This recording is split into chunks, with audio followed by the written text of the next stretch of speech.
It was an emotional reunion today for one man who owes his life to a group of first responders. They managed to keep him alive despite what a doctor described as unsurvivable injuries.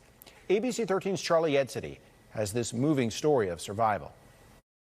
I really appreciate you guys. I'm trying. It was just across the street from where Vern Smith now stands that he had the worst day of his life. I remember calling 911, and I don't know if I was in shock, but they were asking me to look for street numbers. And for some reason, I couldn't see a number anywhere. It was back in February when he was at this car wash in Spring, and out of nowhere, he was shot in a road rage incident.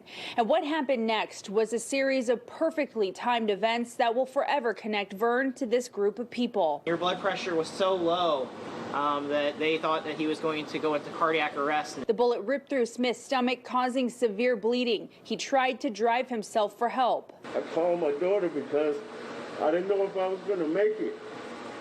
I started losing consciousness at the wheel. Constables with Precinct 4 were first to arrive, then Spring Fire Department, and then Cypress Creek EMS.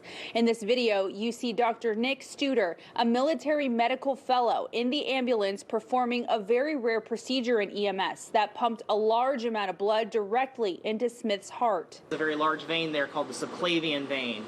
And then you place a wire through that needle, remove the needle, and then this catheter goes over that wire like it's running down a railroad track.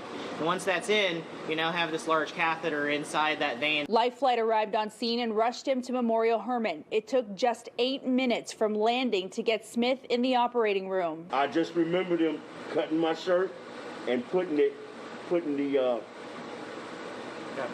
catheter that the doctor talked about. I remember them putting it there. Smith's injuries were described as unsurvivable, but that proved not to be true, thanks to his community of first responders who all worked together to save him. Every time that you call 911, it is probably one of the worst days of your life.